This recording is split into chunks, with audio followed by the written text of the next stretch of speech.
Welcome to Hockey Night in New York, where Islanders hockey is always top shelf. Whether you got your start as a Dynasty veteran, a Millbury survivor, or you were born into the Church of Trotz, Hockey Night in New York is your home for all things Isles. Now, here are your eclectic hosts, Sean Cuthbert and Christian Arnold. Ladies and gentlemen, it is Hockey Night in New York. Welcome to the program, everyone. It is Monday, March 15, 2021, coming at you live from the Hockey Night in New York studios on Long Island. Another great show coming up for you tonight. David Pagnotta of the fourth period will be joining myself and Christian to talk all things Islanders and what's going on around the league. Big stuff coming up. As you know, the Islanders are doing quite well in the NHL, in the standings, performing in their games. My name is Sean Cuthbert. With me, as always, is Mr. Christian Arnold. Christian, how are you? I'm doing very well, Sean. How's everything with you, buddy? I'm doing well also. Christian, do you think maybe, like, going forward, you can try to come up with some more, just change up the answers, even if it's not true? You know, you're doing very well every week, which is great. I'm glad you're doing well. But, we got to mix it up, man. All right, ask me again. Christian, how are you? I am terrible. Oh, I didn't want to go dark with it. Just, just mix it Well, up a make little up your bit. mind. What do you want me to do? All right, we'll work on it. We'll rehearse. Outside. We'll figure it out. I'm swell, Shawnee. Thank you for asking. It's so kind of you. That's great. You're doing. It's better already. Better already. So great. So, folks, I couldn't thank ask you for a better co-host. That's right. Than Sean Cuthbert. Wow, that's great. You're doing great now. So, thank you so much for tuning into twitch.tv/Hockey Night NY. I want to remind you all that we are proud to be sponsored by the Blue Line Deli and Bagels, located at 719 West Jericho Turnpike in Huntington. Head on over for great food, great people, and fantastic service. And remember, you can check out the menu at BlueLineDeli.com so you can get your order ready before you show up. You can show up and you see Donnie and say, hey, man, I want the poke check. I want the Hockey Night in New York. You always want the Hockey New York. Hockey Night in New York. Exactly. We're also proudly sponsored by a voice over IP company known as Ty Technology, providing phone services for businesses across the country. If you're tired of dealing with long hold times and the impersonal services of companies like Spectrum, Optimum, and Verizon, give Ty Technology a call at 516-856-7800 for 3 free months of service. That sounds exciting. It does. 3 free months. It's pretty solid. Sign me up. Sign me up. Once we start our own business, sign me up for those 3 free months. Where we necessitate a network of phones. We don't have that yet, but Ty Technology will be the first people, obviously, that we call. By the way, one of our subscribers, viewers, whatever you want to call it, already asked me if I was better than an Oliver Wahlstrom wrist shot. It's a great question. It's tough to top. I would say I'm doing better than a goaltender that has to face an Oliver Wahlstrom Well wrist said. shot. Nice job, Christian. You're clever sometimes. Yeah, it happens. Sometimes. So, Christian, the Islanders beat the Bruins again, if you want to go way back in history at the beginning of the week, in a shootout. They rolled through 3 games with the Devils to extend their win streak to 9 games. The point streak is at 12 at 11-0-1. And going into tonight, the Isles were sitting on top of the entire league. Yeah. What do you say, CA? Well, certainly the Islanders are finding ways to win in about every fashion you could imagine, right? They're finding ways to beat really good teams. They're finding ways to beat really bad teams. They're finding ways to overcome crazy scenarios like Sunday night's game in New Jersey, which was bizarro to say the least. So the fact that the game ended the way it did was the icing on the cake of what was a bizarre afternoon for the New York Islanders, who had to deal with the surprise of J.G. Pagnotta going on the COVID protocol list, the uber surprise of Noah Dobson going on the protocol list just minutes before the game started, Sebastian Aho having to rush to get dressed and missed, I guess, the first couple minutes of the game as he was getting his gear on in the locker room. And then, of course, the game itself, which was bizarre in its own right, the way it played out. Of course, the Islanders, it looked like P.K. Subban scored the game-winning goal for the New Jersey Devils, and then he ruled offsides, and the Islanders win in the shootout. Like, you just can't make that up. So the Islanders are finding every way to win, which is a great thing, because that's what's the old saying? Good teams find ways to win, and that's what the Islanders are doing. And I feel like in another dimension, maybe 10 to 20 years ago, it would be, I don't know, some Islander defenseman scoring the game winner in OT, only for the offsides call to call it back, and then the Islanders losing the shootout. So it's nice to see them benefiting from the situation. And like you said, they're literally finding every different way to win games. Yeah. And that's a great thing, despite the competition they're facing. Because, look, A lot of great things to talk about. The fact they're on top of the league, the fact that they're on top of their division, they are beating the teams that they're supposed to beat. But you look at this 9-game winning streak, and I think it's worth at least mentioning the fact that 7 of those 9 games were against the Devils and the Sabres, who are the 2 worst teams in the division. You might argue that Buffalo is the worst in the league. I think you were making a case for that last week. I think the Buffalo Sabres are making a case for that last week. They are definitely trying very hard. I am just pointing out what's already very well blatant to anyone who's ever watched a game of hockey. And you know what? It's blatant to anyone who's never watched a game of hockey in their life how bad Buffalo is. But that's a fair point. But also, it goes back to what I was saying before. Good teams find ways to win. You beat the teams you're supposed to beat, right? So the Islanders are supposed to beat the Buffalo Sabres. The Islanders are supposed to beat the New Jersey Devils. And in years past, we've certainly seen good New York Islander teams not beat these teams. In fact, they've played down to those teams, and they've lost those games. So in the grand scheme of things, yes, the Islanders have beaten the Buffalo Sabres up a lot. The Islanders have beaten up the New Jersey Devils a lot. That's okay, because that's what they're supposed to do. I agree. And right now, you need all the points you can get, because now you're going into a stretch where you're going to see Boston again, who they've found ways to win. They've dominated. You're going to see Philadelphia. You're going to see Pittsburgh. You're going to see the New York Rangers, who they're somewhat out of the playoff picture, but they're still a tough team to play against. No, the big test is coming now. Yes. Now that these games are out of the way. So if they didn't win, if they only won a handful of those games, we're not sitting here going, well, it's Buffalo, it's New Jersey, whatever, blah, blah, blah. We're saying, well, they lost games that they should have been winning. So I've never understood that, where people want to take away credit for winning these games, because I get it. They're the easy opponent. They're the team you're supposed to beat. Fans are going to fan, you know? Fair, but at the same time, you can't have it both ways. Those are the same people that would be yelling and screaming that they didn't win those games. So. Of course. But look, you just want to keep everything in perspective. Right? Because, if let's just say they went through the whole season playing just the Sabres and the Devils and they end up on top of the division, you're not going to say to yourself, oh, well, clearly they're the class of the East, right? Because you got to be able to go in and beat Washington, beat Philly. So, look. But sprinkled in there, they've beaten Boston. They've beaten good teams. Yeah, and so on the flip side of the coin, you have Boston getting blown out in games against the Rangers. Right? What? They lost 4-0 not too long ago. I think there was another blowout score even before that. So, you can look at these other teams that you consider the competition in the division, and they're struggling a little bit against these lesser teams, if you will. So, I'm not trying to take any credit away from the Islanders. Certainly sounds like they are. I'm just trying to keep things real and in perspective. That's it. Show me a 9-game winning streak in this collection of games that are coming up now. This is where this streak ends at some point here. I think the Islanders. I hope you're wrong, but I mean, it's it's very possible. These are good teams. I mean, again to the point that you're saying, and I'm obviously just messing with you, but to the point that you're saying, though, these are good teams, and these are going to be the toughest matchups they're going to have in a little while. Plus, you add on to the fact that you have now Anders Lee, who's not in the lineup. He's out on LTIR. Right. You're going to get JG Pagnotta back after him missing a game on the COVID protocol list. He's back now, so that's a good sign, not only for Pagnotta not testing positive or whatever the case may have been that he ended up on the protocol list. Yeah. But for the Islanders going forward, they have him back in the lineup. And then Noah Dobson, you'd hope, will be in the similar boat tomorrow when they play the Washington Capitals, where he comes off that protocol list because of whatever the reason he was on. It was short-lived, and you hope that for not only his personal health, but the health of the franchise going forward in this season. Yeah, hopefully it was just similar to something like Josh Bailey, right? He ended up on the list. Right, well, that was... And it was like a 48-hour thing. Right, because he had kids, and his kid's teacher had tested... children. Had tested positive, and then one of his sons, I believe, his youngest son, was it the youngest or middle? One of his sons had COVID-like symptoms, tested positive, and it turned out to be a false positive, which is a sigh of relief on a bigger level, considering what could have been the severity of the situation. But obviously, the big thing now is Anders Lee not being in the Islanders lineup. That's the Islanders' top goal scorer at the moment. He's been having a heck of a season this year for the Islanders. He's really come into his own this year, and a lot of the talk has been, especially recently, his play and how impressive it's been as of late as well for the Islanders. So it is a tough time to lose your captain, to lose the heartbeat of the team, as many have said, and your top goal scorer. Absolutely.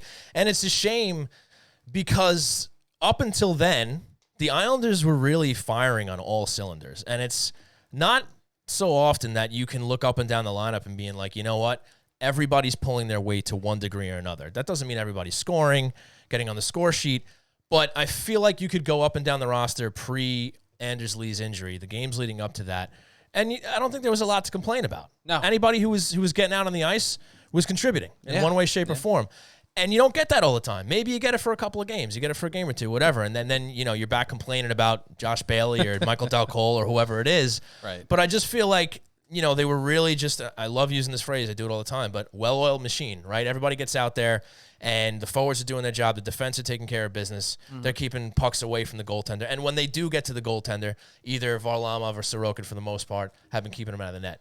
Yeah. So, like you said, this is going to be a big test for this team, especially with the fact that Lee's going to be out for we don't know how long, and with the schedule getting tougher here down the road. And I think the bigger indication of how the severity of the injury and what the Islanders' potential plans are with Lee out was the fact that they put him on long-term injured reserve, right? I believe that the next game he'd be available for wouldn't be till April 6th, I want to say, against Washington. Okay. But he has to miss it's 10 games and 24 days. Okay. So that would, I think that lines up. That's fine. But the case in point is they clearly don't think he's coming back anytime soon, and now it gives them the flexibility, especially with the deadline approaching somewhat soon, to make a move there with the $7 million, to the ability to go over the cap by $7 million. Plus, they already have the salary wiggle room with the Johnny Boychuk LTIR situation. For a man who doesn't typically play his hand, putting Anders Lee on the LTIR right away pretty much tells you, I think, like you're essentially saying that the Islanders are looking to replace Anders Lee, or at least acquire something or somebody. Right, and I think it was clear going even before that point that the Islanders were going to make some sort of move. There had been a lot of chatter as far as potentially the Leo Komarov deal in the works. I know that our next guest, Dave Pagnotta, the fourth period, they had written about the fact that there was some chatter between the Islanders and the Florida Panthers that there was some interest in a Brett Connolly for Leo Komarov swap in there, which would have been interesting to see if it played out or if it panned out. And it certainly kind of changes the dynamic, or changes possibly what Lou Lamoriello is looking to bring in for the Islanders as they hit that stretch run of the season. Remember last year, they weren't afraid to bring in help when they needed it, and obviously without Adam Pelech, which I think is kind of a similar situation that the Islanders were in last year, they lose a key piece of their team. Adam Pelech last year defensively, Anders Lee now offensively, not only offensively, but being the captain and the team leader as well. It's a hard thing to overcome, and it's a hard person to replace on and off the ice. So it'll be interesting to see. I know a lot of people have talked about Taylor Hall. Kyle Palmieri's name has been thrown out there, and we can obviously ask Dave when he gets on with us in just a few minutes here. And we will. So with that, folks, thank you for tuning in to twitch.tv/Hockey Night in New York. Oh, sorry, Hockey Night NY. And for tuning in on your favorite podcast platforms. We're going to take a break. When we come back, David Pagnotta of the fourth period will join us. Customer service is the backbone of any great business, and reliable telecommunication is essential to keeping your client base happy. Introducing Thai Technology, a low-cost, flexible internet phone service founded on the idea that every customer deserves exceptional service while providing simple setup and management and easy integration to clients across the country. Thai Technology will not only create a custom solution tailored to your specific needs, but will partner with you to provide a competitive edge to you and your clients. And if you need support, you won't be routed to an automated call center in another country. You'll get a live representative that had a personal hand in building your account. So Islander fans, if your business is looking for a change from companies like Spectrum, Verizon, or Optimum, Thai Technology is offering 3 free months of service for any of its affordable packages. Just call 516-856-7800. That's 516-856-7800. Or visit them on the web at thaitechnology.com. That's Thai, T-I-E technology.com. Thai Technology, the right choice for your internet phone service. The only thing better than a great Long Island deli is a great Long Island deli run by die-hard Islander fans. Blue Line Deli and Bagels, located at 719 West Jericho Turnpike in Huntington, will make any Islander fan feel right at home with its familiar blue and orange theme and Isles decor. Blue Line Deli and Bagels proudly serves Bagel Boss bagels, along with breakfast favorites, hockey-themed heroes, quesadillas, salads, fresh-made smoothies, and much more. So stop on in for delicious food, a clean atmosphere, and a happy staff ready to greet you with friendly service no matter what team you support. Want to place an order for pickup? Call 631-944-3999 888-848-3222 or visit BlueLineDeli.com to check out the menu and order online. Blue Line Deli and Bagels, where the great selections will have you saying, yes, yes, yes.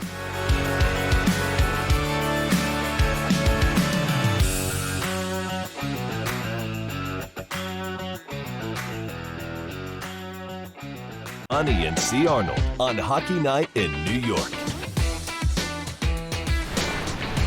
Welcome back to the program, ladies and gentlemen. You are watching Hockey Night in New York on twitch.tv/Hockey Night NY. It is time for On the Line, and joining us right now from the fourth period is Mr. David Pagnotta. David, thank you so much for joining us. How you doing tonight? I'm doing great. Thanks for having me, guys. Absolutely. Pleasure to have you back on the show. Let's get going here. Lots to talk about in Islander country and around the league. So let's get it going, and let's start off the top here with the fact that you were halfway through the season. A lot of in-division play going on right now. And my first question for you, since it's so difficult to really look around the league and gauge, who the top teams are because they're not playing each other, who do you consider to be the top contenders right now in the NHL? What makes them the real deal? Well, first of all, I mean, you got to go back to the defending champs. I think that's certainly one of the clubs definitely out there. 40 points so far on the season. Again, defending Stanley Cup champions. This is just such a well-rounded group. They're playing well. Vasilevsky has been fantastic. And they got Kucherov kind of starting to slowly come back. So that'll be something they're going to have to figure out right, if he's ready to go before the playoffs. But I'm throwing Tampa up there. Look, the Islanders are just one of probably the deepest teams in the National Hockey League. Riding another hot goalie in Varlamov. I mean, I'm throwing the Isles up there, even with the injury to Anders Lee. The Islanders are definitely a team that's up there. Washington looks solid as well, and Vegas for me is certainly a powerhouse in the National Hockey League, especially in the Western side of things. But those would be, I'd say, the Islanders, Tampa, Vegas for me are some of the top teams that are up there. Toronto, kind of right behind them. Dave, you mentioned the Islanders there, and obviously the injury to Anders Lee. We were just talking about it before we went to the break, and certainly that I think has to have changed the Islanders' plans, especially with the trade deadline. What have you been hearing as far as murmurs around the New York Islanders, and what potential moves could be made down the line as we get closer to that April 12th deadline? And has it changed in the last 72 hours or so with the Anders Lee news? Yeah, I would imagine it has. But I don't know that definitively yet. But I would imagine that you don't have a player of his capability in the lineup going to the second half of the season. You're probably going to want to try to replace that in some fashion. That would be my guess. That's what I would do. Before that, they were definitely looking to shore up their top nine. They wanted to bring in somebody on the left side that could play with Pagnotta, with Wahlstrom, to be part of that third line unit. And then you have the injury to Anders Lee, and now you've got a little bit more flexibility. If he is done for the regular season, and it sounds like it'll probably be around that, then it gives you an opportunity to utilize his cap relief by placing him on LTIR to bring in somebody that can still play third line once you've got a full roster, but is capable of playing higher up in the lineup. Talking with Dave Pagnotta from the fourth period. This is On the Line, brought to you by our friends over at Tide Technology. And Dave, you had mentioned the depth of the New York Islanders, and it's certainly not something we've heard around these parts for a long, long time.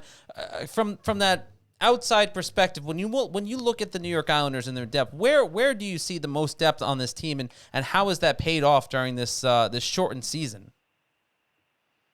You've got guys that are willing to put their body on the line throughout this entire lineup. Lines 1 through 4, defensive pairs 1, 2, 3. You've got guys that are willing to go all out, and they're willing to get a little bit dirty if they need to. They're willing to muck things up. They're willing to get into those dirty areas, and they have that passion that comes along with wanting to win. And you're seeing that consistently up and down the lineup. You've got guys that are willing to put themselves second in order for the team to win. And that, for me, is what separates this team from almost every other team in the National Hockey League at this point. And from a depth perspective, you've got arguably the best fourth line in the National Hockey League. Fourth line in quotes, but that's, more or less what they are. Matt Martin, Casey Cizikas, Cal Clutterbuck, but they are ridiculously effective. And they've been contributing offensively as well. So for me, with having that type of unit, and this isn't a surprise for the rest of the league. We've seen what these guys are capable of doing the last couple of seasons together. But they're really they're making a name for themselves. The team is, in terms of how this team plays. You add in the system that Barry Trotz brings in, and it just complements everybody's style. Dave, it's funny you mentioned the Islanders' fourth line there, and early in the year there was certainly some chatter around these parts that perhaps that the dominance of the fourth line had come to an end. Now, with hindsight being 2020, now we've certainly seen that kind of go the other way, especially in the last couple of weeks, with the fourth line really putting up those numbers and being a lot more productive than they were early on in the season. But when you look at that fourth line, how long of a lifespan do you think it still has left? Obviously, this season it's still doing what it needs to do, but how long do you think that it's still going to be that quote-unquote best fourth line in hockey? Well, I mean, you look at the guys and where they're at, and they're in their early 30s. I guess Clutterbuck would be the oldest of the three. A couple of years up on Marty, I think 3 years up on Cizikas, or around the same. But they're all in their early 30s, and they're going to start creeping up a little bit. Of course, Cizikas needs a new deal. He's a UFA at the end of the season. Clutterbuck with 1 year. Matt Martin's got 3 more to go. But I would say, I mean, I think you're going to want to certainly keep this group together. So Cizikas, I would imagine they're going to figure out at some point here in the next little while. Little while being after the trade deadline, probably after the season, because you got to get the priorities going. But I would imagine he's going to stick around. Clutterbuck, a little bit older, 33, as I said. It's going to start creeping up. So I would imagine you've got a couple more years of this, depending on how long they're all together. But if they keep playing as effectively as they have been, I mean, why wouldn't you want to keep them together? That's true. Yeah, no, you make a very good argument, David. And I guess let's just talk about what Christian and yourself already kind of started chatting about, is this absence now of Anders Lee. He's going to be out of the lineup for a while. Is there anybody perhaps on your radar that you think might be on Lou Lamoriello's radar as far as how the Islanders might want to replace him? And if not replace, I suppose just supplement the squad in his very, very large absence. It's tricky because, to a certain extent, because you've got to, and this isn't just for Lou and the Islanders. This is for everybody. You got to, in the back of your mind, keep Seattle in there. You got to keep that, in the mix, because you don't want to bring in a guy that's not on an expiring contract. I'll use Rickard Rakell as an example out in Anaheim, who would look pretty darn good on this team. Sure. But he's got another year left on his deal. So you risk, either you have to protect him, exposing somebody else, or you leave him open. You give up something, even though he's got 1 year to go, you expose him. There are risks involved there. And of course, other players with term left on their deal. So I would imagine the preference would be to go after somebody on an expiring contract. So whether it's, a Cal Palmieri, for example, I'm sure the name's been tossed around a lot. Whether it's, if things don't work out in Buffalo with Taylor Hall, maybe you go that direction. You tell Buffalo to eat a chunk of the salary, and you look to add him into the fold, and then you spread things out come playoff time once Anders Lee comes back in the mix. Again, guys on expiring deals are probably the route that they're going to go, unless you're talking about a much bigger deal, and then you're probably taking somebody off the roster. But I would imagine, given the circumstances that they're in, you're probably looking for a guy on an expiring deal. Those guys I mentioned, Mikkel Granlund, and so on. For sure. And speaking of the circumstance that the Islanders are in, and for a lot of fans out there, I suppose more on the younger side, they're not used to the Islanders being in these circumstances, being considered a contender in this league by somebody such as yourself. And, you see the banter on social media, or even just back and forth between fans. You have some conversations with friends.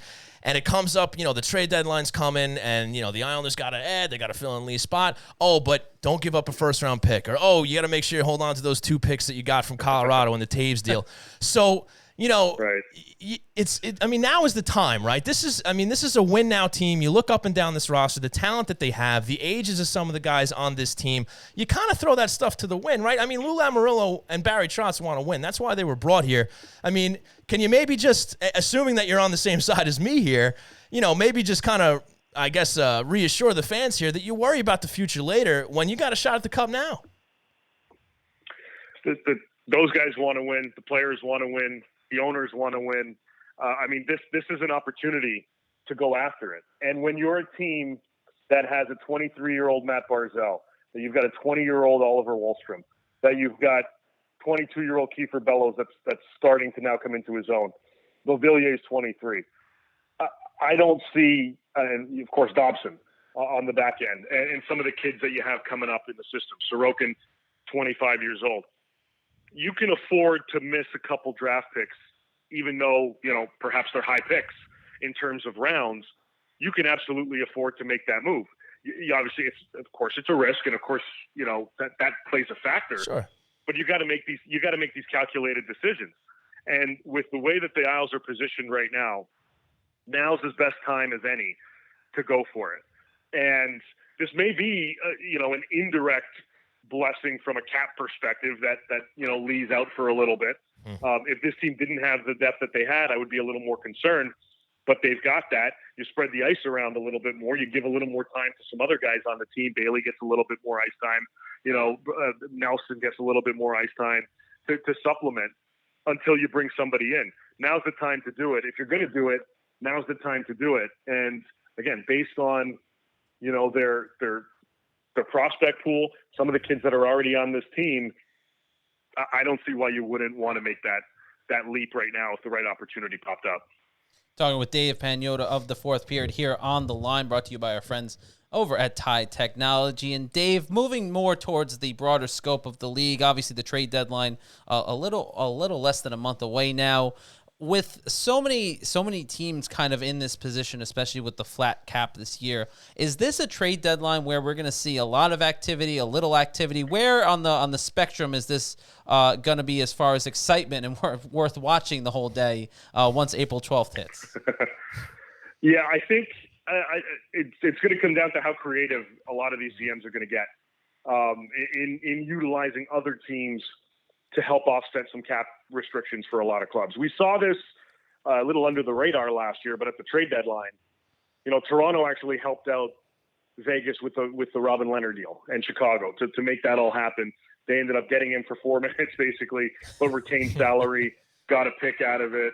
I can see a lot of teams going this route because you've got teams like Detroit, like Los Angeles, Ottawa that are willing to eat a little bit of salary if they're incentivized in some fashion to do it. So I think we're going to see some of those creative type of moves take place. But overall, I view this more, certainly from a cap perspective, there are challenges. And that's why I think we're going to see some creativity. But overall, there's as much talk now as there's been in the past. The only teams that really get affected by this are the Canadian clubs because you got the 14-day quarantine in Canada and you need roughly 5 to 7 days to get your legs back. So other than the Canadian clubs, the other 26 teams in the league have an opportunity here, or 24, have an opportunity here to still do some wheeling and dealing with one another. So I still think we're going to see some activity. We may see more deals happen in the days leading up to the deadline than we have typically in the past, but there's still going to be activity. And that's exactly what I was just about to ask you, Dave. with obviously the uncertainty, the world that we live in right now, do you see maybe we get more deals than I suppose normal, kind of happening even before the deadline because of, I guess depending on the city or the situation, right? Whether it's a 10-day quarantine, a 14-day quarantine, whatever the case may be, maybe you see some general managers pull the trigger so that they can get these guys actually on the ice a little sooner than waiting till the actual trade deadline. Right. And it's going to take a little bit of commitment from ownership as well across the league because, maybe you want to offset and downsize the quarantine time by sending out a private jet or, whatever to help things out. So those there are ways to mitigate and lessen the actual, quarantine across the league, other than up where I am, because Canada's a little nuts with everything, and I get it. But they got the 14-day thing. So if you're coming in, you got to wait, like Dubois did in Winnipeg, right? Coming from Columbus, he had to do his time. So I think, like I said, I think the Canadian teams more so than anything might be a little more active, unless they're dealing with themselves. And really, it's Ottawa and Vancouver that are going to be selling out of the group. Other than that, you could see, if they're dealing with a U.S.-based club, probably some wheeling and dealing happening in the next couple of weeks, or starting, and then kind of going from there. But like I said, the amount of talk right now might even be a little bit at this stage, a month out or 4 weeks, might be a little bit higher than normal, but that's just more of a feeling out process because of all the other, crap that the guy's got to deal with outside of just negotiating a trade. I think one of the more fascinating teams in this whole scenario, at least in the East Division, is going to be Buffalo. They have a lot of assets that people obviously are going to want. Jack Eichel has been someone who's been talked about a lot, especially in this market where a lot of rumors about him potentially going to the New York Rangers. As far as the Buffalo Sabres, because I find them to be the most fascinating team in the world now because of how bad they are and just the bizarre scenarios that they find themselves almost on a weekly basis. But what do you see them being as far as trading partners with a lot of teams down here south of the Canadian border? Yeah, I mean, look, first of all, I don't know. I get the Rangers' interest. I know they're interested. I'm sure they're going to try something in the summer, but I mean, I don't know how you pull it off now because they don't have any cap space. So, and plus, Eichel's done for the season, so that's the other factor here as well. He's not going to be playing again this season. I would be shocked if that happens. Outside of that, you're looking at. I mean, it depends how creative they ultimately get, but Eric Stahl's going to get traded. Brandon Montour's going to get traded. They have other pieces on this roster that aren't pending UFAs that they're gonna be willing to entertain some calls on, and some of these might be more hockey related deals. Like a Sam Reinhart, for example, signs a 1-year deal. He's an RFA at the end of the season.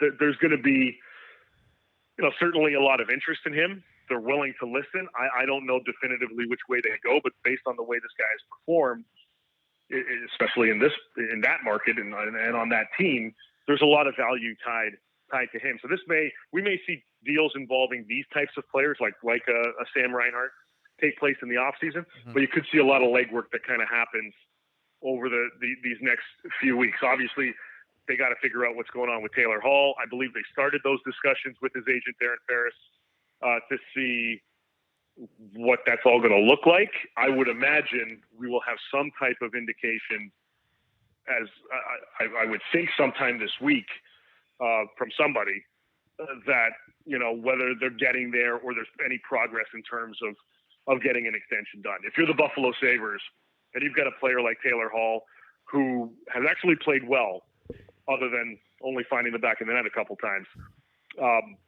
he's actually overall played well. If you've got a guy of this caliber that wants to stay, given all the crap you've had to deal with, I think you take the necessary steps to try to sign him. But again, they'll figure that out in short order, because if they can't, then they got to move him, and they'll get a pretty decent haul for him. Oh, absolutely. No pun intended. Absolutely. Very well. Very good. Very good. Dave, I did want to ask you about, obviously, the other big hockey-related deal was the ESPN NHL deal that was announced earlier this week. Obviously, bringing in Hulu and ESPN Plus into the mix with all of it, along with the Disney company, which owns those properties. What does that mean for the league and the big picture here? Because obviously, there's a lot of different elements to that rights deal with the NHL and with ESPN. If I'm remembering correctly, there's a lot of games that are being streamed exclusively on ESPN Plus, with about 25 games that are going to be nationally televised on regular ESPN and ABC. Then, of course, the playoffs. But so, what is the big picture? What does this deal mean for the NHL in the big picture? Well, there's a few things. I mean, the obvious one is the monetary side. You're getting just about $420 million a year just from one partner versus the $200 million you've been getting a year from NBC. So you've already more than doubled your television revenue from the U.S. rights holders with one deal and you still have another package to sell. So from a dollars and cents perspective, that makes a heck of a lot of sense, and that's a big takeaway. The sidebar to that, which goes to the second point, is the visibility, and to have ESPN putting so much more attention, or more, they might be placing actual attention now on the NHL. Hockey exists. What? Yeah, exactly. They're gonna start putting more emphasis on it, especially next season once they get things going. So now you've got that market and that audience that is going to even indirectly start getting tapped into the league, and the visibility expands, and that could lead to higher revenue from a sponsor perspective, because now you can go to your sponsors or prospective brand partners and say, hey, look, we're national, legit. We're everywhere. We're on ABC. We're on ESPN. We're all over the digital world. We've got whatever partnership we have with the Plan B partner or Partner B. I guess that's going to come in. So that's another huge takeaway. And then the other one is digital, because of how much emphasis is being placed on digital with this deal. You're going to see a lot more over these next 7 years, a lot more of an emphasis placed on digital content, not just from ESPN, but from the NHL specifically. There's going to be a lot that's going to be tied to it. Of course, there's going to be other sponsorship deals and partners and all kinds of other stuff. But to have the additional visibility on the digital side, you touched on it, 25 games on linear, so 25 on television during the regular season, 75 exclusive broadcasts during the regular season on ESPN Plus slash Hulu. And then you've got on ESPN Plus over 1,000 games a season that'll be there replacing NHL TV. So that was a huge play to be part of it. And we're going to see other leagues that are going to put a lot more emphasis on the digital side once their deals start renewing. But those three takeaways are the biggest ones here. And then we'll see what the next deal is. I believe it's going to be around the $200 million mark. So you're probably going to see the league will triple what they've made over these last 10 years per year, and a little bit more than that. Well, that sounds like it's pretty good for the league. Well, Dave, fantastic stuff. Awesome stuff. Thank you so much for joining us. Really appreciate your time, and can't wait to have you on again. You got it. Me too. Thanks for having me. You got it, David. Take care. All right, folks, that was the great Dave Pagnotta from the fourth period, joining us, covering plenty of Isles, plenty of NHL, and the ESPN deal. Why don't we just pick up right from there? Yeah, Christian? well, because I'm already seeing a lot of silliness in the chat, and I don't get it. So here's the thing. I get ESPN spurned the NHL, over 10 years ago now, or almost bordering 20 years at this point. Back in 2004, after the lockout and everything, ESPN, if I was them, I would have abandoned it too, right? The league was terrible. The game was not good. You didn't have a high number of viewership. There was a lot of reasons why the NHL was in a bad spot. Mm-hmm. NHL goes, locks out, and comes back better, right? There's an argument to be made that the NHL post-05 lockout came out much better and put the league on a much better path than it did than where it was going into that 05 lockout. There's clearly something to be said for that. Yeah, and I think a lot of people who observe the league and watch the league will fairly say that. I get the idea that that ESPN didn't take the NHL seriously or as serious as people would have liked at the end of it, right? That's fair. Sure. But you have to look at what the ESPN brand brings to the NHL. And it's the same thing that Lou Lamoriello and Barry Trotz brought to the New York Islanders, and that is legitimacy. Nice little metaphor there. Well done. Legitimacy. You look at the leagues that ESPN is in bed with, the NFL, most popular league in the United States, most profitable league in the United States. The NBA, one of the most profitable brands, not only in the United States, but across the globe. Right. Major League Baseball, boring, hate it, very not a fun sport to watch. They're still one of the most profitable leagues in the world.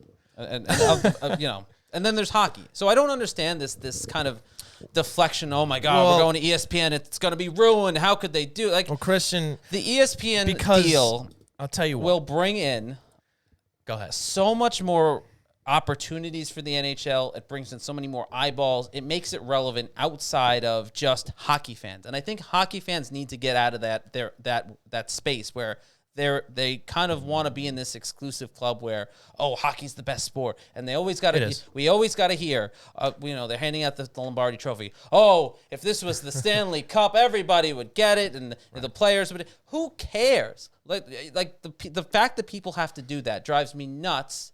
Because it's such a please love my sport. Like, you love hockey, that's fine. You don't need to take any other sport down because it's more successful, it's more profitable, it's much more notoriety behind the NFL, behind the NBA, behind Major League Baseball. I get that there are a lot of drawbacks to those leagues, and I'm sure there's a lot of things that people who love the pure sport of each of those leagues hate about those leagues and hate about having ESPN in bed with them.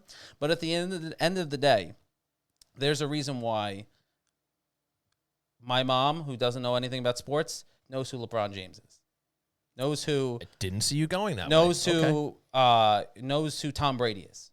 Knows who these athletes are because there's so much cross-pollination, especially with the ESPN, ABC, Disney brand, right? Mm-hmm. They have their guys that are in these different leagues in everything. Whether it's ABC, Good Morning America, or any of those other ABC shows that are culturally relevant to people that are not sports fans or sports fans on ESPN who are going to tune in and, watch the NBA or watch the NFL, but don't care about the other sports. But they know the other sports are going on because they hear Stephen A. Smith yelling about it. They hear the talking heads. Who already has, by the way. Started talking about hockey. Yes. Did you see that clip? I don't mean to cut you off. Okay. But that's all you can hate it, but how many more people are exposed to hockey now because of it, or exposed to something hockey related because of it? Well, first off, Christian, I'd like to congratulate you for getting fired up here on Hockey Night New York for the first time. It took about 9 months, whatever the case may be. So congrats on that. Love to see it. And look, this is the answer to your why is it this way with the fans and stuff like that? Because you're looking at it, and not from an incorrect perspective, but from a very practical, very league lens, league view of the situation, right? Because here's the thing, the fans, they don't care about the revenue. They don't care about who else is going to see the sport, who might potentially watch it. I don't care if Johnny Football fan that lives down the block is going to start watching hockey. That doesn't matter to me. All I care about is the coverage. But then you cannot complain that hockey doesn't get its fair shake then, because if you don't care about the coverage outside of that, then you don't get to complain about the rest of it. And I know you're not talking to me specifically. Oh, no, I'm talking to you. Sean I don't Cuthbert. complain about it. Sean Cuthbert. I know what you're saying here, but look, it's just... I do flare my arms a lot, apparently. You're flaring. Look, the fire's out, man. I love it. It's here. You know what it is? We've done a few shows before, pre-Twitch. As I get a lamp that's next to pre-Twitch. Lighting, folks, it's important. And I think I've always moved my arms around a lot. I think you can attest to this, Sean. I can, because I sit next to you every time, sadly. But, right. But now that we have the cameras on us. Right. People see it. Yeah. So I'm going to just like they can see when you're not paying attention. You're looking at your laptop. Yeah, no, they see all that stuff. Yeah, they see me scrambling with the buttons, trying to... Actually, you're just playing piano. I wish I was. But just to get back to that, it's the coverage. I mean, look, even when hockey was broadcast on ESPN, it was very second fiddle to everything else. And we know why, because they don't draw the most, viewers. They don't draw the most money. We understand that. But, look, you have these hockey fans with long memories, and they remember that, and they say, look, they barely cared about hockey when they were there. And now that it's back, I think I saw a couple of the comments there, right, where they're going to be 10th fiddle to, football, baseball, basketball, soccer, whatever the case may be. And yeah, they're probably right. And me, I don't care that they're on ESPN. I just want them to be on a network that is somewhat reputable and I'm able to watch the games. Now, if this is going to increase the NHL's overall quote-unquote value, whatever you want to call it, their revenue, great, because that keeps the sport healthy, fine. But I don't care whether they're on ESPN or not. Cool that they are. They're back now on the biggest major network now, a sports network in America, essentially, right? So that's cool. Great. But, for me, it didn't have to happen. But I can understand where fans are coming from, where they're like, yeah, big deal, because it's not really going to change much from a fan perspective, right? But what do they want? Okay, so let me ask you this then. What do you want changed from a fan perspective?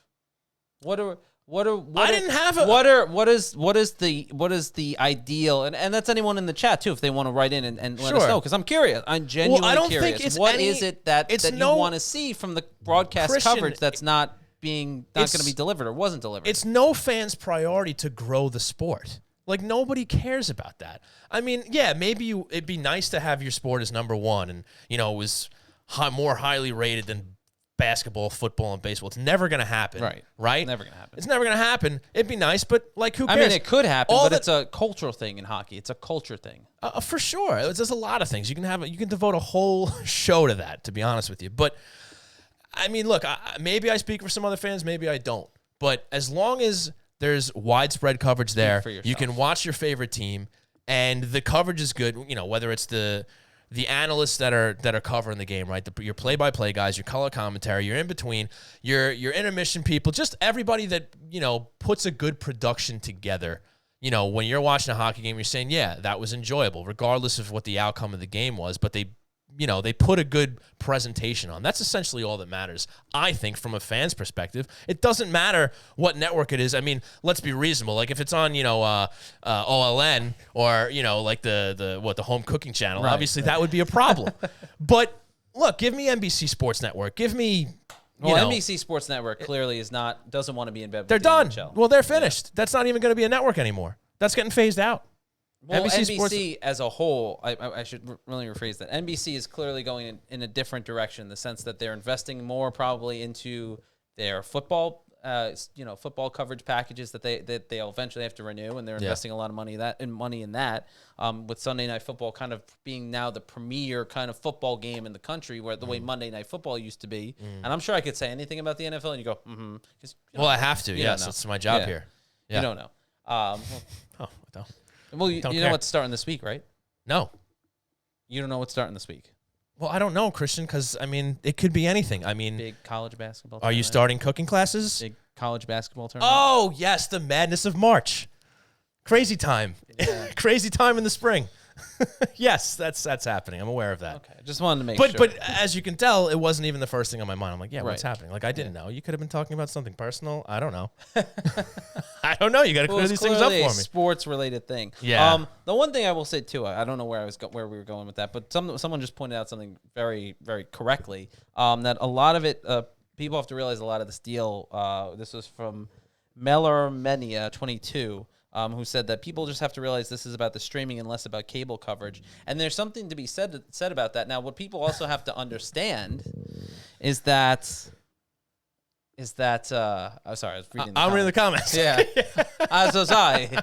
And what people have to understand that ESPN was already kind of sort of in bed with the NHL already. What they're doing now, because the NHL, this is kind of behind the scenes stuff, but the NHL has always sort of been in bed with Disney for the last couple of years. Their website is run by Disney Streaming.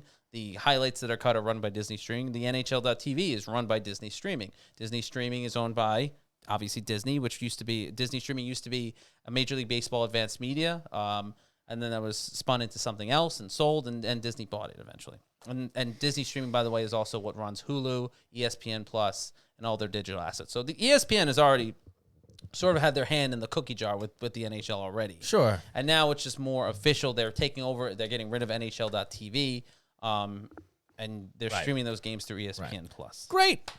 As long as they continue to be televised, that's great. And I'm looking forward to getting Buccigross back. I always enjoyed his coverage of the NHL when he used to do NHL Tonight way back when. Gary Thorne?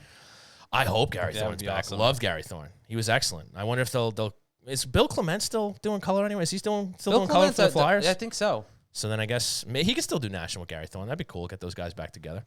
That'd be very cool. We'll see. But Joe McGrath 1 summed it up perfectly, which is essentially what I was getting at.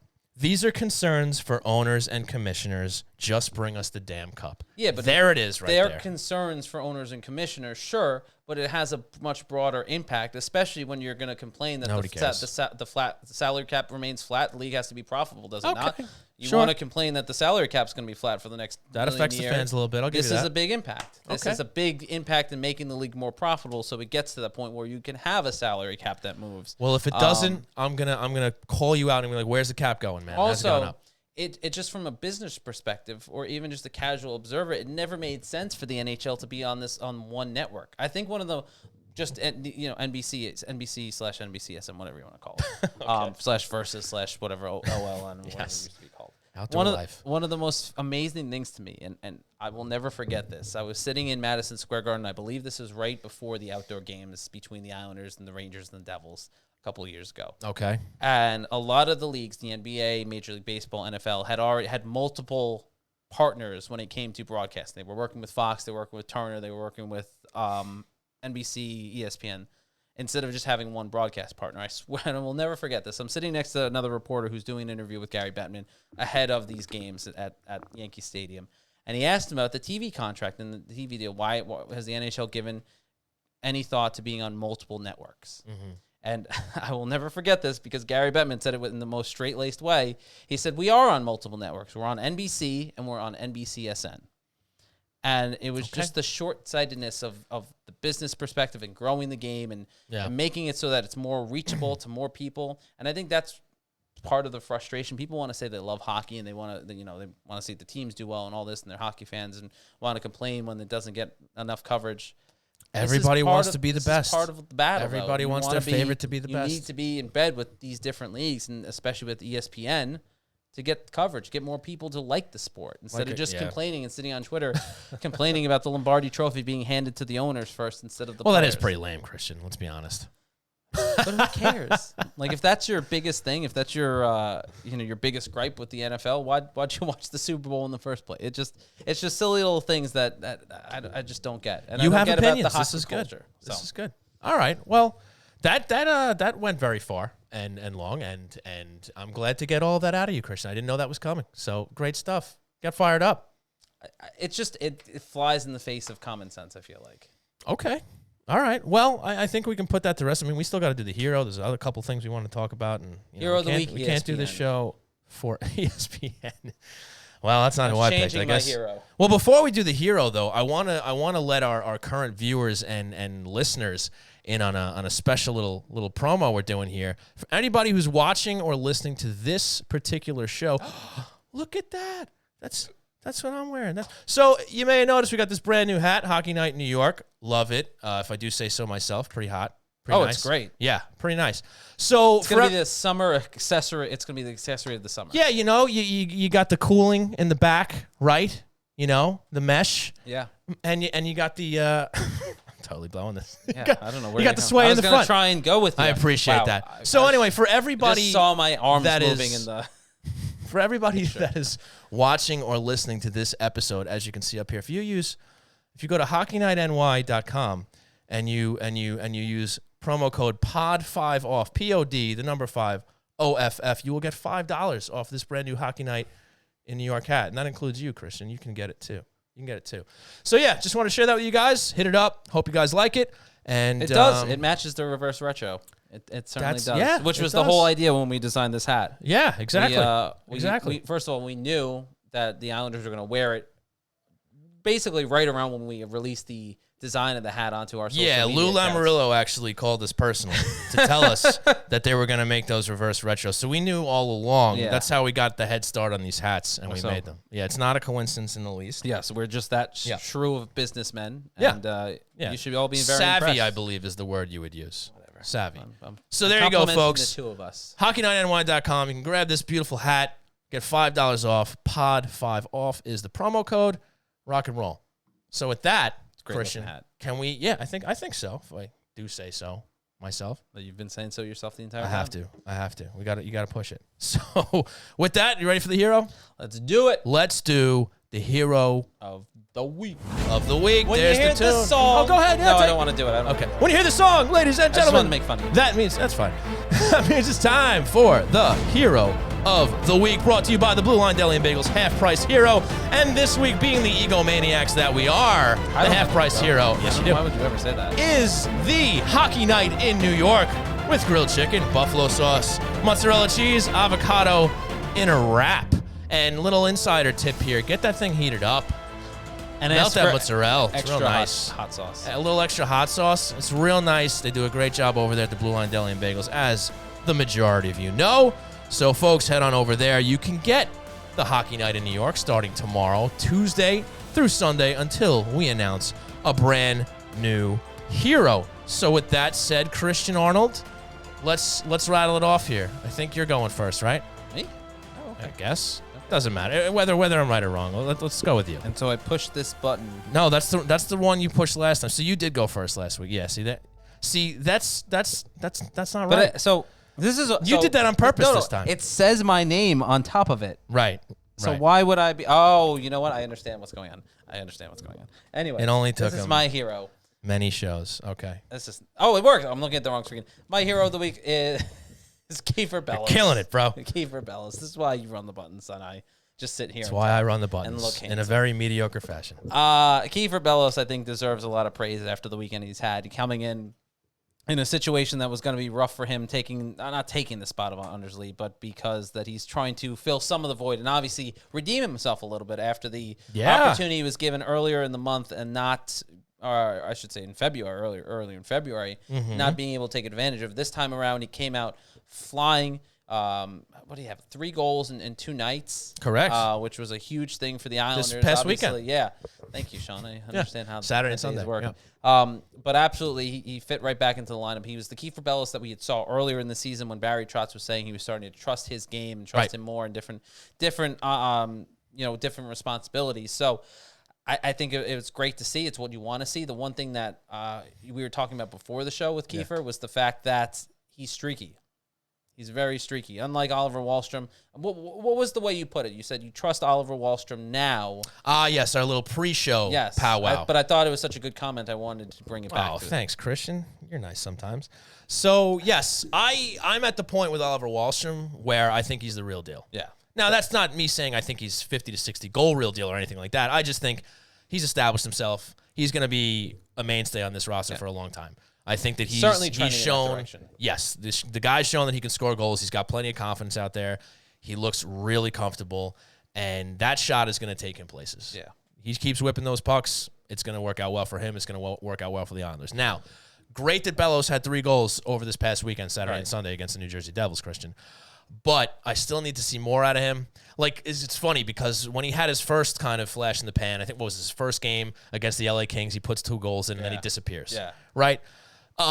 That said, I think he looked good this weekend outside of just scoring the goals. He looked like he belonged. He looked a lot more comfortable out there, and that was the thing. You didn't see him look, and I think to a certain extent I saw it, and I kind of remember looking back on those games now, but it almost looked like he was trying to do too much with the puck, away from the puck. He just didn't look as comfortable, especially towards the end there. He got away from what was making him successful early on when he was in the lineup early in the season. As he got further down the line, it seemed like he was gripping the stick a little bit too tight. He was trying to get back to where he was before, and he almost looked frustrated at times. So he didn't look like that over the weekend. He looked like the Kiefer Bellows that we saw be successful. But you're right. He is very streaky. He certainly needs to re-earn a lot of that trust that Barry Trotz had in his game earlier in the year. I think the first two games he's been able to play in this weekend were a good step in the right direction, and that's why he's my hero of the week. And, I mean, his goal won the game on Saturday. I love it. No, you're absolutely right. And look, the timing could not have been more perfect. Yes. Anders Lee goes out, he steps in, and he not only gets the tying goal on Saturday, he gets the game winner, right? And that was all Ollie and Kiefer. I almost call him Brian, his dad's name. It was all both of them that night. They had all the goals, all 3 goals. So, I mean, that's great. I mean, we're in a good time here for the Islanders, not only the results, but also just getting so much production from everywhere.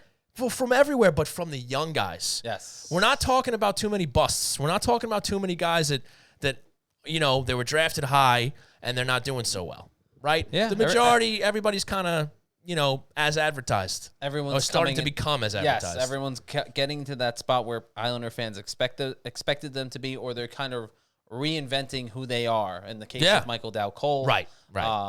And Noah Dobson certainly fell into place where you needed him to be this season, especially absolutely. When you talk about the youngies. And Oliver Wahlstrom coming in, given a little bit more time to develop and to get his game in the right spot. And Barry Trotz puts him in the lineup, and hasn't found a reason to take him out since. So that's certainly been a good thing to see from the Islanders. And especially with Anders Lee out, that's going to be a big thing. No doubt about it. And now it's time for my hero, and that's this guy right here, Brock Nelson. Brock Nelson, Christian, 3 goals this past week. American hero, from what I understand. A real American hero, just like G.I. Joe. Yeah, 3 goals, 1 on the power play. This guy has reemerged this season. We talked about earlier on how he had a slow start, basically that whole second line. Right. Villiers before he got hurt. Bailey still trying to find his way a little bit. He's gotten better. He's gotten better. He has. But you look at Brock Nelson here with the goals this week. He's now towards the top of the team. He's a goal behind it, I think. There you go. Maybe he tied it with the last game. I'll check. But well, he's got 7 points in his last 7 there. games. He's got 6 goals and an assist, I believe. So I mean, Brock Nelson is back to the form that we saw him at last year with Barry Trotz, which is huge because look, all these support characters are going to have to step up now. Support characters. Support players, support characters. I mean, either one. I think you can go either way with that. Thanks. So, Brock is actually tied for the team leading goals. There you go. And it's just a matter of time before he takes it over, I would presume. Well, because, Andersley is the one who has the team leading goals, so you would imagine because he's not playing. But thank you for pointing out the obvious, Sean. That's why I was saying that. It's good that you did that. Right. So, Brock Nelson, he's back. He's playing very well. In fact, it coincides almost to the T. I dropped him from one of my fantasy teams, and he immediately started scoring goals. So, well, I mean, that's exactly why. Sense to me. I'll ask him, make sure he's made. Give me next all the time credit. He's made available to the media. I'll be like, did you specifically start scoring to spite Sean Cuthbert? Right. We all know because that's I wouldn't what blame you if you did. Right. Okay, so there's your heroes, folks. Remember, it is brought to you by our great friends at the Blue Line Deli and Bagels. Remember, you can get the half-price hero, the Hockey Night in New York, with grilled chicken, buffalo sauce, mozzarella, avocado, in a wrap. This picture, half off. Joe McGrath won on Twitch. Goes just a brutal pick of Brock, and I looked at it, and it's not the best picture, but then again. Those media day, those photo day headshots are never the greatest. Might have been a rough morning, maybe a rough night the night before. Who knows? But I love the live commentary. It's been great. Especially tonight. It's been great. Love it. This is why we did Twitch. If we can get the live commentary in there. Well, absolutely. No. It's very convincing. I didn't know what to say to that. I agree with you. It's great feedback and interaction with our listeners and our viewers, and it's been a lot of fun since we've been able to implement it. It has. And that sounded sincere, so I want you to shut your face. That's not nice, Christian. Again, a lot of fire from you today. You got real fired up about ESPN. It's like you were just waiting for it. Careful, man. Careful. Don't dismantle the set. The show's not over yet. Be careful. You can't see it on your screen, but he almost ruined everything. Broke the thing. Right. So I feel like there's a lot that we wanted to cover that we haven't because we went on the ESPN tirade, courtesy of you, and we spent a lot of time with Dave, which was phenomenal. And look, you got JGP and Dobson. They were out. We know JGP's back. Hopefully, same thing with Dobson. Sebastian Aho stepped in, and he even got on the score sheet. He actually. It was more or less his goal, right? The Bellows goal. Oh, that's what I said to you before. Yeah, I'm stealing your words. He basically shot it off of him and went in. Yeah, but Bellows gets the credit. But to his credit, he's in the right spot at the right time. Exactly. He went to the net. He's where he was supposed to be. And without Andersley in on the ice, you need a guy that's going to go to the dirty area and get those kind of gritty goals. And maybe that's where Kiefer Bellows' bread and butter becomes. Another Minnesota guy, also Andersley. Right. Maybe Minnesota guys are known for crashing the net in hockey. That's their calling card. Maybe it could be theirs. It could. And also Austin Danger Zarnik got into the lineup. Danger's my middle name. Love having fun with the buttons there. Danger's my middle name. One more time? No, I won't do it again. All right. Danger's my middle name. you bastard. Yeah, Austin Zarnik gets in there. I thought he acclimated himself pretty well. Yeah. Right. It wasn't you know what it is, Christian? It's another cup of coffee for him. Listen. Yeah. It was more like a espresso shot because I don't necessarily know he was out there playing a long time. You look stunned. I just didn't know what to say to that. It's okay. It's all right. You're at a loss for words. It's fine. Yeah. But he was good. He looked fast. I was so impressed by your genius. But okay. Thank you. No, that was sarcastic. Oh, I couldn't tell. I wanted to make sure I want to make that abundantly clear. Appreciate that. Everybody does. Yeah. Zarnik in the lineup. Fine. He was fine. He was fun. He was swell. He didn't go out of his way to do anything wrong. He didn't overly impress me, but for the role that he was playing and for the minutes that he was playing, I think that's exactly what you wanted out of Austin Danger Zarnik. Danger's my middle name. See, you love it. You love it. And who continues to impress? We kind of tied it into the hero, but Wahlstrom. Another rip on Saturday. That first goal for the Islanders. The guy can shoot, man. That's why I'm excited. No, absolutely. Okay. And the shootout winner last night. Yeah. Kid can rip the shot. Can't he, though? Can't he? He can. He can. Yeah. He's very capable. He's very capable. Yes. I mean, we talked about this Can't say enough about it. We talked about this before. And the fact that you have a guy has that firepower, has a shot like that, something that Islander fans have been calling for a very long time. I'm desperately trying not to move my hands while I'm talking, and I can see my body. You're literally, as you're explaining that, you're moving your hands. You realize that, right? I know. Yeah, just you know, pretend you're saying a prayer or you're in an office setting or something. But Wahlstrom, I'm literally crossing you my have arms. a problem. You have a problem. Yeah. You're seeing something that Islander fans have desperately been calling for the team to bring in. Yes. And now not only do they have that, but they have it from an internal source that they don't have to go out and trade assets for. And he's a guy that's on an ELC, so they don't have to really deal with paying him for the next couple of years or worry about a contract for the next couple of years at least. And a guy that's going to even grow and get even better as time goes on. I agree with you. I think you've seen just from the small sample size of what Wahlstrom is, and I think that's enough to say he is the real deal, or that there is something special there. Yeah, he's gonna be a regular NHLer on this New York Islanders squad. Hopefully, potting between 25 to 40 goals, and hey, score some more if you want. Go crazy, get 50. Why not? I mean, we shouldn't keep shooting the puck. We shouldn't be surprised at his skill level. Obviously, Oliver Wahlstrom has a bit of a pedigree for scoring impressive goals. Not only awesome hockey player, exactly, yeah. Amazing that hockey clip player. I've seen a million times over the last. It is an official Islanders meme. You're gonna be seeing it for a long time. Amazing hockey player. Joey McGrath was a little disappointed though. He was hoping he'd see the shootout move that he made as a 9-year-old brought out in the shootout against the guy. The just it's just established himself with the team. Give him some time here. I mean, he gave you the winner last night. He might bring that out. He won't. He would get murdered if he did that. You can't do that in the NHL. You can't. But it was impressive. Maybe wait another year or two until he's Barzal level status, and then you can go on a breakaway and just put the puck between your legs and backhand it. See, that you can do. You can get away with that. You can get away with that. But like anything beyond that, like the Michigan, like that, you're gonna get put into the boards for trying that thing. And the Wahlstrom thing. You just can't really. It's not a showboaters league. I know you hate that, but I do. I want us to go back to the days when Devin Tays is mimicking who was it? Kuznetsov? Yes, Evgeny Kuznetsov. Yeah. No, he paid dearly for that. I would have had him do it every game. Every time they played the Washington Capitals. In Colorado, he probably still doesn't smile after the goal. I mean, maybe it was you. Someone pointed out. I don't think I ever saw him celebrate another goal after that. No, after that he was just like, okay, I scored, cool. But if I was him, I would have done it the next game. The next game they play the Washington Capitals, because you know what? I've said this before. I know I have, but sports, it's meant to be competitive. It's meant to obviously be fun, but being competitive, especially in the NHL. And if I'm scoring a big goal, I'm going to celebrate the way I want to. You don't like it? So go do what the Capitals did and beat me. So that's all it is. If you're a men's league guy, if you score a big goal in a men's league game, I'm going through the glass. I'm jumping through the glass. Ooh, okay, all right, you're that guy. No, but I just don't understand this. Again, this is a big culture issue I have with hockey. I don't understand why everyone is everyone walks on eggshells to celebrate a big moment. Like Devon Tays had a big goal and a big moment there, and he did something off the cuff, and it was funny and it was great.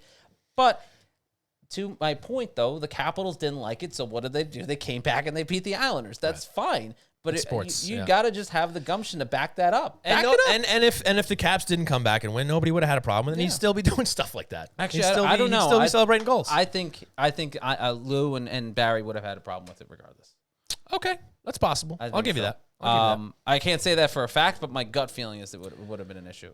John Tortorella. You don't know it for a fact. You ice. just know it to be true. Yeah. Well, I was gonna say John Tortorella would have taken him off the ice in that moment. We would have never seen him play again. Well, he doesn't coach the Islanders, so we don't have to worry about that. I know, but I'm just saying there are coaches in this league that, again, part of why players don't show that fun side, the part of that reason why hockey is so culturally, pop culturally obscure sometimes is because they're not allowed to be on the ice and show that kind of emotion and passion and personality. There's a threshold. You see some fun stuff every now and then. But not to dwell on that. We got more stuff to talk about, and the time is moving on here. Ilya Sorokin. Let's talk about him a little bit. Gets another win. Well, is he good? I think he's pretty good. He's showing his worth out there. You know, I don't know if he's on the Varley level just yet. No. He's not. He's not. He's not. But he looks good out there. He has had a penchant for letting in the odd goal or two, weak goal, the questionable goal, that the phrase that I hate everybody uses. Oh, he really wants that one back. He really would have liked to have that one back. Just can't. I think goaltenders are like most goals they give up back. Right. All of them they would want back, right?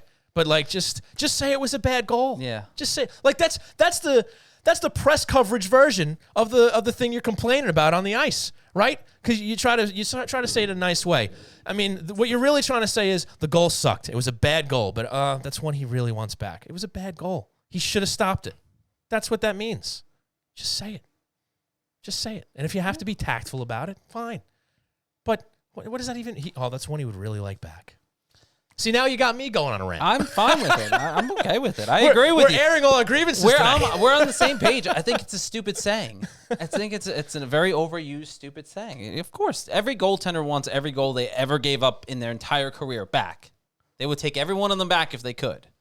The difference nobody wants to give up goals. The difference is that one was a bad goal. So just say it. It's a bad goal. Thank you, Christian. So now that you're on the same page with me, that's what I want to see out of you. No more @C_Arnold01. That's one that Sorokin really would have liked to have back I don't there. think I've ever tweeted. Oh, yes, you I don't have. think I've ever tweeted Yes, you have. I am not about to go through your timeline, but I'm telling you did it. I don't think so. You are a liar. I'm not a liar. I'm telling you, I just don't think I have. You're a liar. So now that we're on tweeting and bad stuff. Well, do we have any more thoughts on Sorokin? No, I think that I think where you were going with this conversation before we went way off course was that Sorokin's gotten a couple more wins here since we last talked. They haven't been the prettiest wins. They haven't been the best wins, but the win is a win is a win. Right. And I think where I was going to go with that, hands. I could see my hand moving this whole time. Christian, it's fine. Just let it go, man. Just be you. If you got to move the hands, man. It's not a big deal. And what I would take away from those the few performances he had since the last time we talked, and some of the wins that have not necessarily been the best looking wins, it's all part of the growing process with Sorokin. I think that it's part of the growing process with the team as well. You have some guys that are still adjusting to new roles and on the ice and everything like that. But as far as Sorokin goes, it's him adjusting to the NHL. He's getting wins, which says a lot. Yeah. Even on his worst games, it seems like he's getting wins now. And I wouldn't even call them his worst games, but what I'm trying to get at is they're sluggish efforts. They're not great, bad rebound control here or there. He's giving up some goals that they were noticeable. Yeah, the other night. And so that's part of the growing process. But he's still finding ways to win. He's still making those big saves at the end of the day that the team needs in those big moments. And that's where it comes in. That's where. Go ahead. To use another cliche, Christian, he's giving the team a chance to win. Right, but at least that cliche makes sense. It does. No, absolutely. Absolutely. Even though he might have had one or two he wanted to have back, maybe. He might have wanted. All right, it's terrible. But yeah, so it's just part of that maturing process for him as he again adjusts to life in the NHL and adjusts to the different game, the North American game compared to the European game. Okay, so I was starting to say, speaking of Twitter, and we talked about this a little bit before the show. I wanted to bring it up here on the air because I kind of have a bone to pick with the Twitter coverage of not just the Islanders. I'm sure this happens everywhere, hockey in general, and all that. And for those of you watching along with us, feel free to chime in if you have something to say about it. So if you haven't tuned out, between me and Sean yelling and complaining about everything about hockey related. Right. Here's another thing that Sean hates about hockey. So if All you right. want to listen, stay tuned. If not, I understand you're probably switched over to order your Hockey Night in New York hat. Yeah. With the promo code. You lost it already, don't you? Hold on. There you go. The promo code Pod5 off. Pod5 off. There you go. To get $5, 5%. That's what. Yeah, dollars. That's $5 dollars off. Ducats. $5 off the Hockey Night in New York hat available. Way to bring that back in, man. Yeah. I love that. Where's it available? Where can they go to get HockeyNightNY.com. Yeah, go to HockeyNightNY.com. On the main page, it's right there. Go get it. As long as as well as the beautiful retro '94 yes Genesis hockey shirt. Right. Very fashionable. Finish your complaint. All right, right. So We're here's losing. okay. We're losing. We're losing everybody. They're gone. Everybody's gone. It's fine. It's just me and you now. So it's fine. We're gonna talk about it anyway. All right. So I was talking to Christian about this before the show. Mm-hmm. Now, in this day and age of multimedia, like to the 10th degree. Okay, so picture this, right? You're watching the game. You're seeing the game. You're seeing what unfolds on the ice, right? Am I listening to the Brendan Burke? This is where I'm going, or is right? this a national coverage game? What kind of game am I watching? It's a game. Just please let me continue, please. So you're watching the game, right? You can see what's happening on the ice. Then you have Brendan Burke and Butch Goring telling you what's happening on the ice, right? Okay. Then you take it to... But what if I live out of state? Am I watching on NHL.TV? You might have other broadcasters telling you what's happening. The point is you have two professionals in the booth telling you what's happening, right? Okay. Or you might be in the car. You might have the radio. Well, no, the car doesn't work here. You might be listening to the radio broadcast and you have Chris King telling you what's going on. But the point is there's your first couple of degrees on being presented what's happening in the game, right? Then you're following along on social media. You take it there. And then you have the New York Islanders Twitter account. Mm-hmm. Islanders go up 3-2. Islanders go down 3-2. Noah Dobson takes a penalty. We're underway, right? Then you have you, Arthur Staple, right. Brian Compton, Andrew Gross, Molly Walker, people with press credentials, people without press credentials, covering the team and telling everybody what they can see right in front of their faces, what they can hear if they have the audio on when the commentary is going on. Like, it's completely unnecessary. Why? Why do you guys do it? Why? What if I'm at work and I can't watch it on television? I mean, there's a lot of people that do that. Okay. Or have other things going on and they're just following along on Twitter.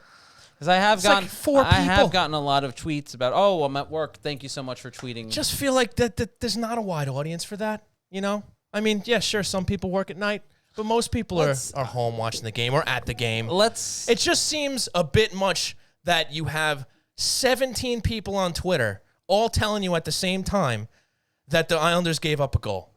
Like, forget about that. How about just give me your angle on it? Give me your opinion. At least then it's something worth reading. Because not to take anything away from you, Christian, and your coverage, but there's at least 3 or 4 other sources, being the game itself and Brendan Burke, who are already telling people what's happening. I was looking at something. What were you saying, words? Oh, I was saying a lot of words directed at you. I wasn't listening. What were you saying? Oh, man. I'm just saying. No, I heard you. I heard you. Oh, you were playing funny. Yeah, I'm playing funny. All right. No, what did I say earlier? I said. Right, we screened this conversation beforehand, We so did. it's not. Hold on. I'm not putting Christian on the spot here. This is scripted. What was my line after that? What was it? Oh, right. I said to you that I don't know why we do it. I don't know. And then I said to you, if you lined all of us up, that this is good. Keep going, but we got a great comment in the chat. I don't know if you lined us up that. And you asked each one of us, I probably have no idea what the actual answer to that would be.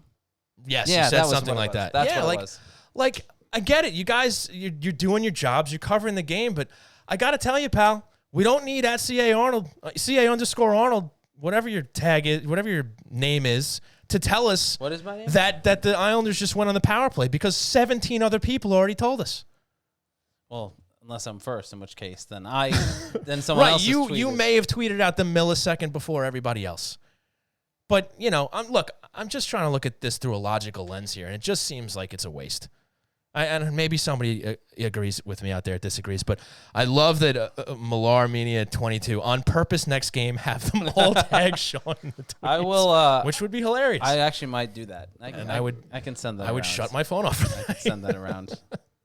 But I mean, see if I can get it Andrew just doesn't make sense. I know B Comp would do that. Of course he would do that. Of course he would. And Gross would probably do that if I asked him to. He's a gamer.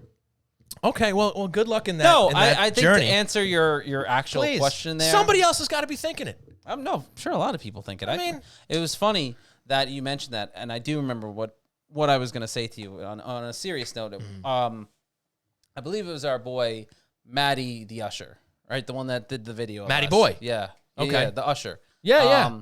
He wants Alex Ovechkin this summer. Yes. If you didn't know, Right. and Alex He made a guest Ovechkin- appearance on the show. Alex right? Ovechkin is right here. not on the top of our list. Correct. We're still there. Yeah. But what I was saying was, it's funny that you said that. I forget if it was during the playoffs or at the start of the season. Matt had actually tweeted, because I follow him. He goes, something to the effect of, I forgot how annoying it is that not only do I have the Islanders reporters tweeting what's going on in the game, but I have these no-name wannabes tweeting what's going on in the game. The language might be a little stronger than what Matt actually wrote, and I'm sure he'll correct me if I'm wrong. But there's something to be said for it. I'm sure there's something to be said for it. Melormenia said they have different followers, which is true, but not really. Can we take like egos out of the picture here for a second? Like, if you're following Christian Arnold for your Islander coverage, you're already following at NY Islanders, right? I mean, you're already following the Islanders. Well, you're already following the Islanders Twitter account. You're already following Andrew. You're already following Arthur. Perhaps. I'm not even trying to go there with it. No. But I am. Okay, because fine. You're following those guys but before that's you're my following point. me. Right. So, like, Hey. again, you're getting the televised version of it. You're getting the play-by-play version of it. And then you're getting the Islanders telling you on Twitter. So it's like, well, the Islanders Twitter account is its own thing. I don't consider that the same as a tweet from a reporter or an analyst or something like that. It's a different animal. And I think it should be. That's what I'm getting at. Let the Islanders tell you that they just went on the power play. They just killed it, Or if you're going to say penalty kill by the Islanders, say something about how they did. Say something about, how they performed. That was a terrible power play or whatever. Instead of just, nobody needs, as far as I'm concerned, nobody needs you guys to tell us what our eyes already see. Give us an angle, And yet people still follow and watch it. But they follow you for other reasons, because you give great content at nyihockeynow.com. That's why. Well, that's very kind of you to Right? say. And you can subscribe by going to nyihockeynow.com, click the subscription button. There you go. And, See? You got a plug in. Yeah. It's $30 for the year, $3.99 for the month. It's a great deal. It is a great deal. He does a good job. You can read my latest column. Pains me to say it. Oh, that's very nice of you. I know it did. I know that must have hurt so much. No, my soul is burning right now. You can read my latest It's column. not because I'm a ginger. By the way, you can read my latest column about the Islanders being put to the test with the Lee injury, along with some of the COVID issues that they've had over the last 48 hours. There you or so. go, pal. A nice article. Sean actually gave it a once over before it went live, so he got a sneak peek. Proofread it, did a little editing. Not proofread. Yeah, I wanted him to look at it and give me feedback on the content. I had to fix some things for him. You fixed like one. So you're going to give me like a cut of that subscription fee that you just talked about? No. Editor's fee? Not. No? Absolutely All right, that's fine. I did it out of the kindness of my heart. Yeah, no. It was a nice thing. So now that we've gone on tangent number 49, do you want to reel it back in? Do you have anything else to say about that? About the Twitter? Yeah. I just think, about, I think you need to get a life. Wow. I don't think that was necessary. I think this is a valid conversation. I think Joe McGrath had a, I'm sorry, I was wanting to see this. Joe McGrath had a great thing. Sean, just put the phone down, pick up a marker. There you go. I'm pretty sure you still have a couple offsides in your fridge. I do. So yeah, there you go. Maybe I'll have one to get me through the rest of the night, thinking about the repetitiveness that is Twitter Melormini coverage. also mentions you also give different updates. You could talk about a big check from Clutterbuck that Andrew hasn't told us about, which is true. There's different perspectives. Different people see different things. That's fine. But see, that's more of a, hey, I caught something interesting, as opposed to Isles on the power play. Everybody knows that. Trottier19 says, it's good for those of us who watch 3 games at a time and miss stuff. Those of us lunatics, LOL. All right. Well, good. Okay, we're finding some rationale for it. I still think it's overkill, but that's fine. But the majority that have responded in the chat. Yeah, we don't know if that's the case, but okay. The majority. Okay. All right. Well, I'm glad I was able to vent. Yes. So thank you, everyone, for giving me this medium that you had no choice but to watch or listen to. Well, I mean, they could have turned it off, too. Assuming they stuck around is what I'm saying. Well, then, I don't know about that. It looks like a lot of people have left. It's possible. Which I don't blame them. It's possible. All right, so we covered that. I got it off my chest. It's out there. Nick Leddy's on pace for a 50-point season in an 82-game schedule. Nicoletti, while his defensive effort has been a little iffy at points this year, certainly. Well, I mean, earlier in the year, there's a lot of talk about him and Mayfield on the partner. Agreed. Okay. What I was gonna say is his offensive production has been very good to the point though where the fact that he's been doing so well, I think, has almost flown under the radar by a lot of people. I think it was you and I that were talking where you went. I didn't even know he was doing this good or he had this many points. So it's great to see. The Islanders need that, and they need the contributions from everyone, especially with the circumstances they're in right now. Agreed. Yeah, you pointed something out. I thought you wanted me to respond to it, and that's what I did. Yes. That's exactly what I wanted, and thank you. So we agree that Nicoletti is playing well, and he's putting a lot of offense up there.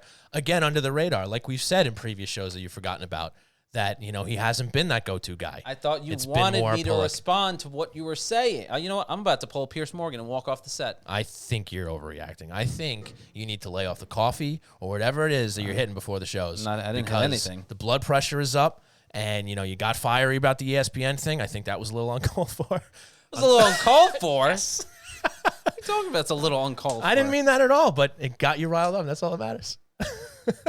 Done. I quit.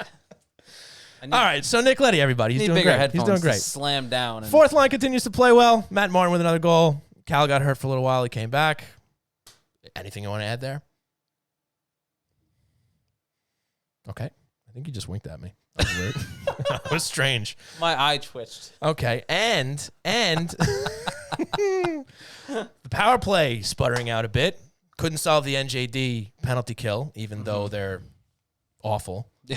So, well, like most, let's all pour one out for the February 2021. I saw your tweet power play about that. That was actually kind of funny. Oh, thanks, man. Maybe give it an RT next time. Maybe no, a little like. Not. Put a little heart on there. No, I'm good. No, you don't want to give me credit publicly.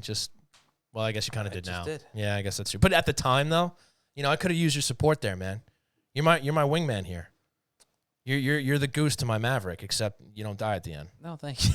Yeah, we don't want that. We don't want that to happen. Yeah. See, we can be nice to each other sometimes. See, we gotta hang out one night at a bar and find a piano and perform Great Balls of Fire. See, clearly you've never seen Top Gun because you don't know where I'm going. I'm Maverick, Goose. You're like, who the hell are these people? No, I understand the references. Meg Ryan, I believe, was Goose's love interest in that movie. No, I understand the references because everyone understands the Top Gun references. I would hope so. Never seen the movie. Then after that, we're gonna go to the beach and we're gonna play volleyball in jeans, no shirts, just jeans. Is this play volleyball? We're still on a? Well, dude, it's like one of the greatest montages of 1980s film was Val Kilmer, Tom Cruise et al. Playing volleyball on the beach, man, in jeans. Completely impractical, but they did it anyway. Which one of these buttons ends this show? None of them. Well, one of them technically for the audio part of it. We're having fun. Everybody's having fun. Danger's my middle name. We did that already. I wasn't looking for that one. Nope, that's all right. So another plug I want to put out there before we end the show. RJ Daniels, ladies and gentlemen, been talking about it. Great spot in Rockville Center. They have the Islander games going every game, every night. Great specials going on there. You got $5 16-ounce Barn Rocker ales, $14 Bud Light pitchers, $17 domestic buckets, $4 domestic bottles or pints. They got food specials going as well. They got the sound going during the game. RJ Daniels, the place to be to watch the Islander games. And I'm sure it's the place to be once the NCAA March Madness starts this week as well. I would imagine so. I believe also they got a trivia night going there, I think, on Tuesday nights. Our pal Mikey, he runs that, does a great job. So a lot of fun going on at RJ's, Rockville Center. Danger's my middle name. Man, you are. We had a request. Oh, we did? Yeah. That's great, right? More Austin Powers button. I got Love it. Yeah, Austin Danger's Arnick. That's we're going with that. Yeah, we have completely derailed the show.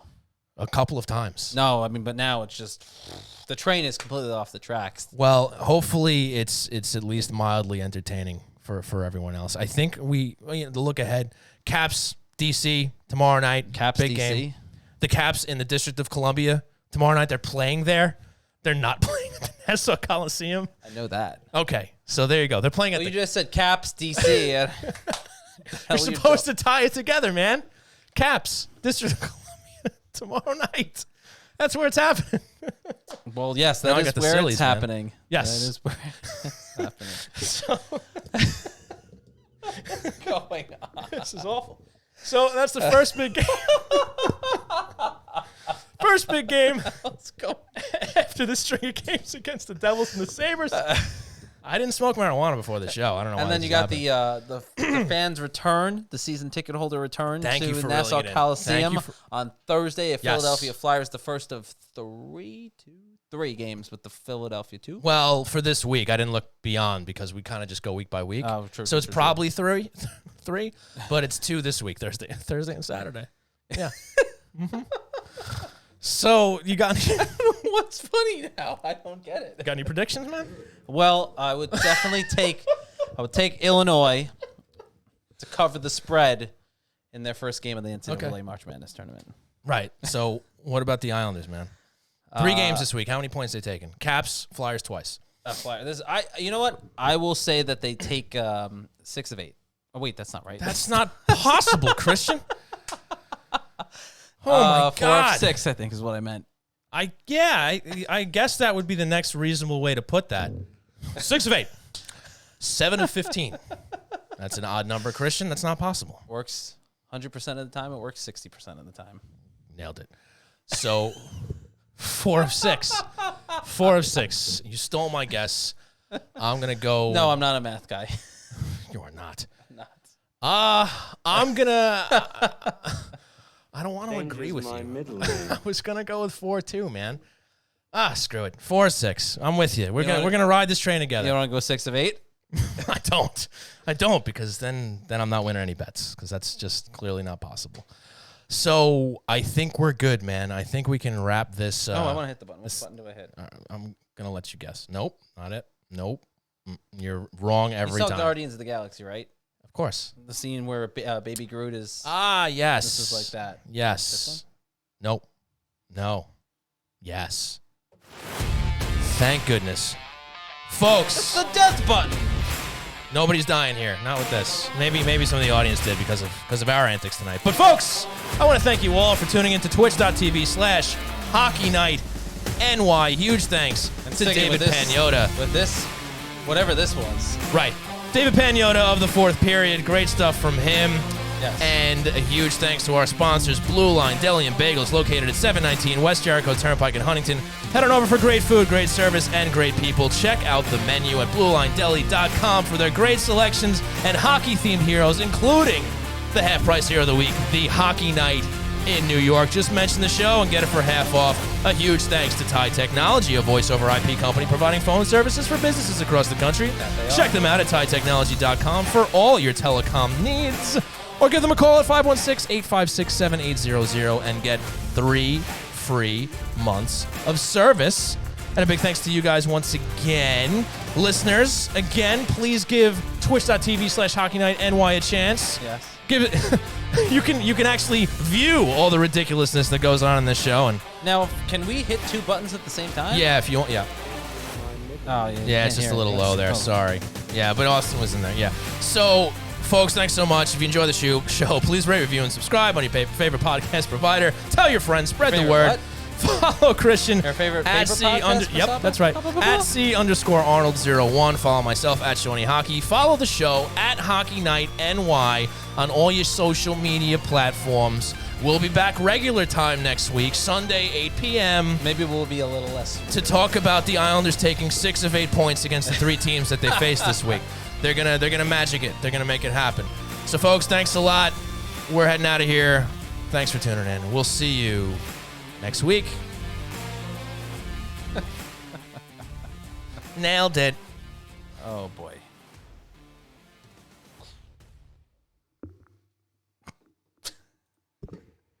Stop laughing. Stop laughing.